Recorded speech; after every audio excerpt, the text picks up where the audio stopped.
Welcome to Meet the iPad. In today's tutorial, I'm going to be introducing you to what the iPad is and giving you an overview. This is not an in-depth deep dive into the iPad, but is really geared for folks who are thinking about buying an iPad and want to learn a little bit more about it.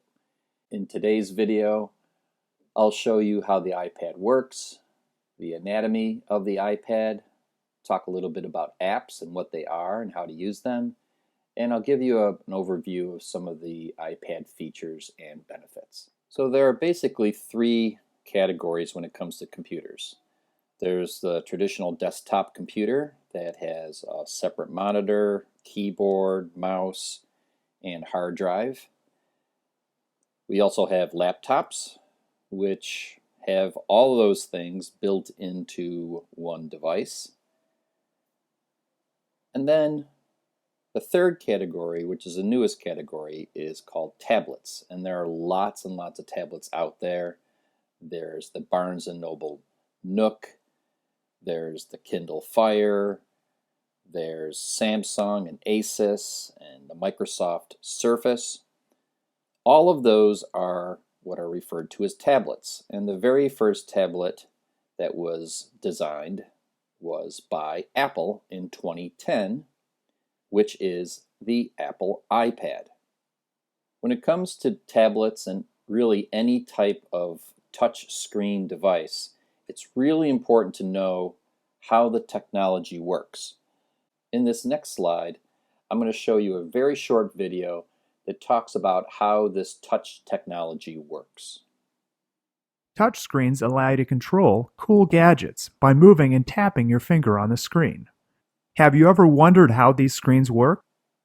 Believe it or not, under the surface of a touchscreen device, there are thousands of tiny wires that form a grid, each much smaller than a human hair. Each wire has a tiny electrical signal flowing through it. As you move your finger near a particular wire, its signal changes a tiny bit. Touchscreen devices can detect this small change to know exactly which wires your finger is near. The touchscreen has a special chip that translates the electrical signals from the wire grid into a position on the screen, allowing you to scroll your finger, tap a button, and more. Amazingly enough, you're controlling the device without actually touching anything other than its surface. Now you have the magic touch. Now, if you're like me, and like most people really don't care about how something works. They just want it to work. But in this particular case, it's really important to understand how the technology works. The key to effective use of a touch device like an iPad is a light, quick tap. If you press hard, it doesn't do anything except frustrate you, because the iPad buttons don't move up and down. Everything is just a touch on the glass surface. So the key is a light, quick tap. Key use in using the iPad is Wi-Fi. So what exactly is Wi-Fi? The term Wi-Fi stands for wireless fidelity. Wi-Fi refers to connecting to the internet wirelessly. So your iPad is not connected to any internet cable that is plugged into the iPad itself. It's connected to a wireless router. These wireless routers are plugged into an internet cable coming into your home. And then the device sends out a signal. And that signal goes from the wireless router and connects all your wireless devices to the internet. Next, let's talk a little bit about the anatomy of the iPad. So here we just have a drawing of the outside of the iPad. There are basically four callouts to the front of your iPad. You have the front camera. You have the top button, which is your power button, which allows you to shut your iPad off or put it to sleep. On the sides of your iPad, you have volume buttons. You've got one button for up and one button for down. And depending on which model iPad you have a home button. The home button is used to get you back to the home screen. So anytime you're using an app and you want to get out of that app, you just simply tap the home button and you are back at the home screen. The home button is also used for Touch ID. Touch ID is the feature of the iPad that allows your iPad to read your fingerprint instead of you having to enter a password or a passcode to get into your iPad. If we turn the iPad over, we have a rear-facing camera.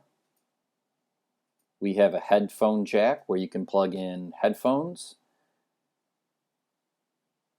The smart connector, which if you have a particular type of smart iPad cover, this will connect with that cover so that you can charge the iPad directly through the cover.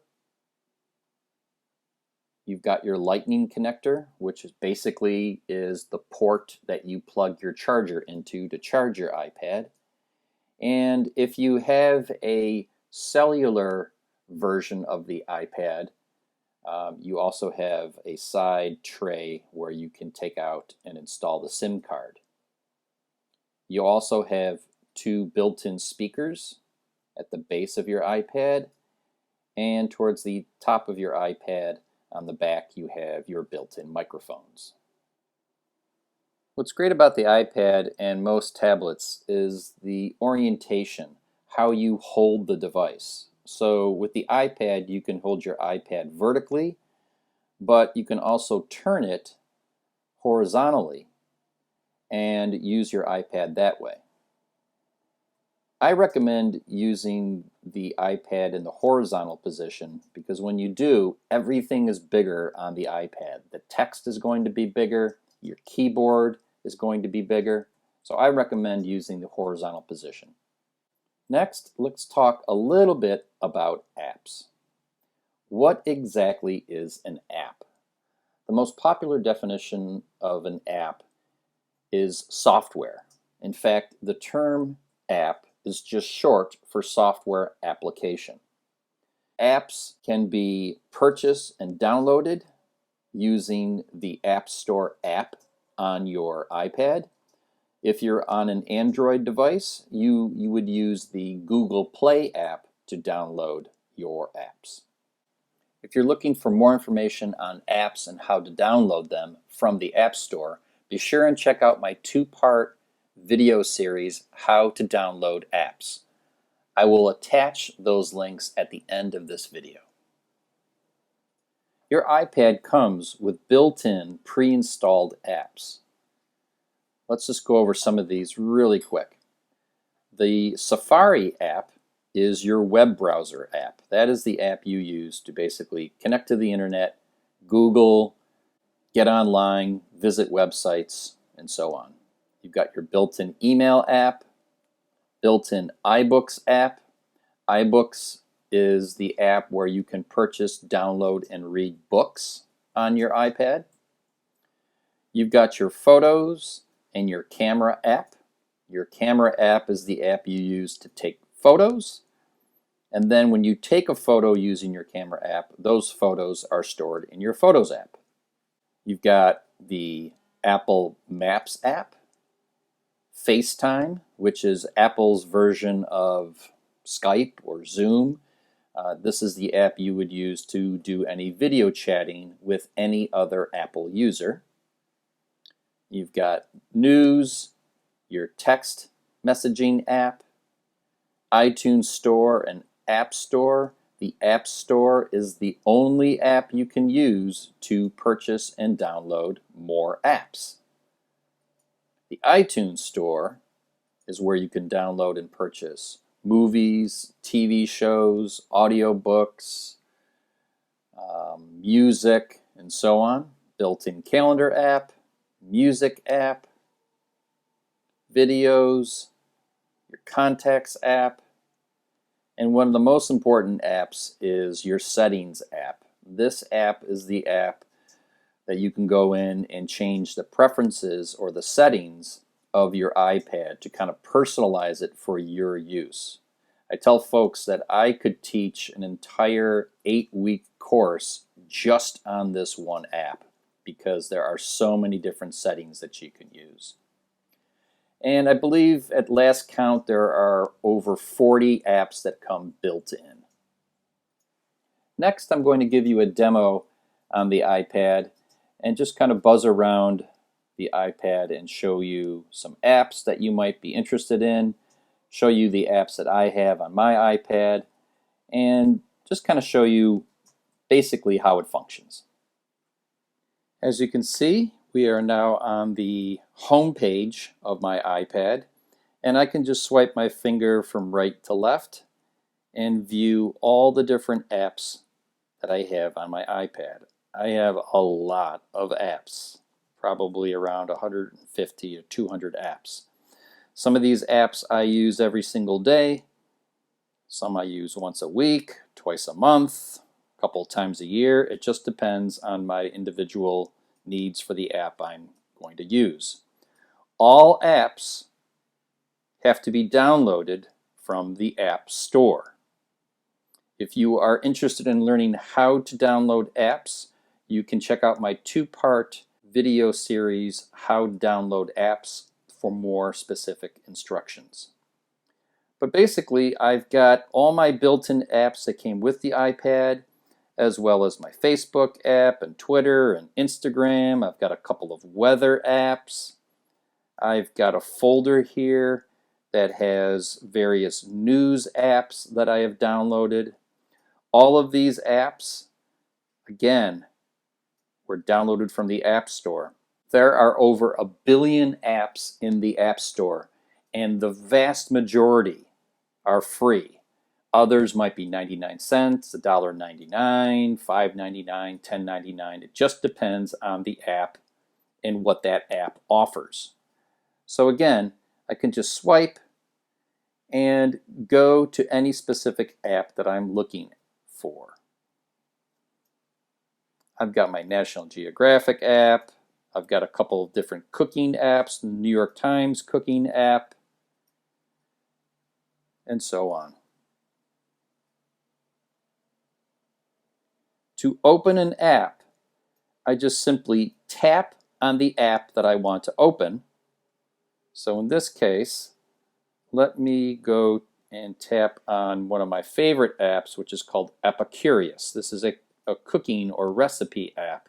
So I'm going to go ahead and give that a tap. It opens up and brings me to specific recipes from Epicurious. And I can just kind of scroll through here and see if there's anything that I'm interested in. But I want to search for a particular type of recipe. So I'm going to tap on my search button at the bottom here. And at the top, there's a search bar. When I tap on that, my keyboard will pop up and I can type in a particular recipe. So in this case, I'm looking for recipes that have avocado in it.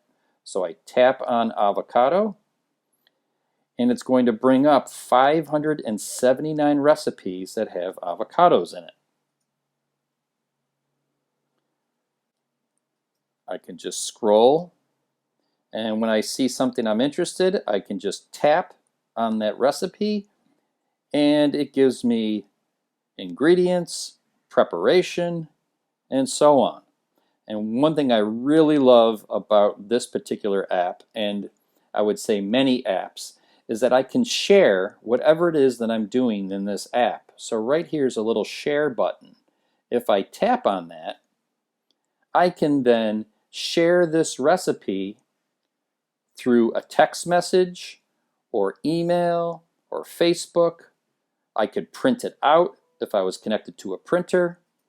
So the sharing ability in these apps is really great.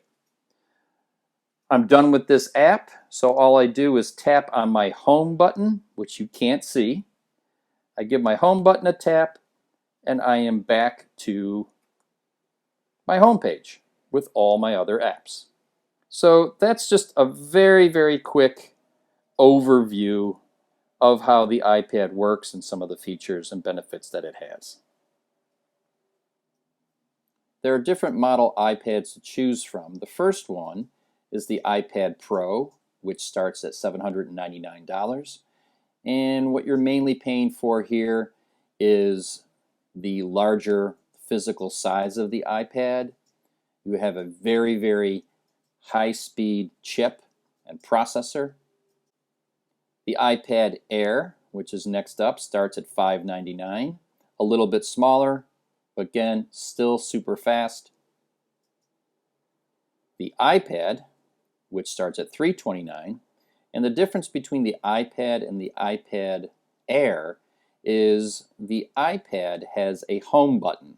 The iPad Air does not have a separate home button. The iPad is a little bit smaller than the iPad Air, but again, it's a great price for a great iPad. And then last is the iPad Mini, which starts at $399. It's smaller, more compact, and a really great size if you need something to maybe put in your purse or you just want a smaller device. The iPad Pencil is an outstanding stylus. Out of all the tablet pens and styluses out there, the Apple Pencil, in my opinion, is a true writing device. When you use this device, it really feels like you are writing. It's very, very natural. Many designers and artists use the Apple Pencil to do their artwork, drawings, and paintings with their iPad using the iPad Pencil. Thank you so much for joining me today. I hope you enjoyed the video, and I hope you learned a little bit more about the iPad.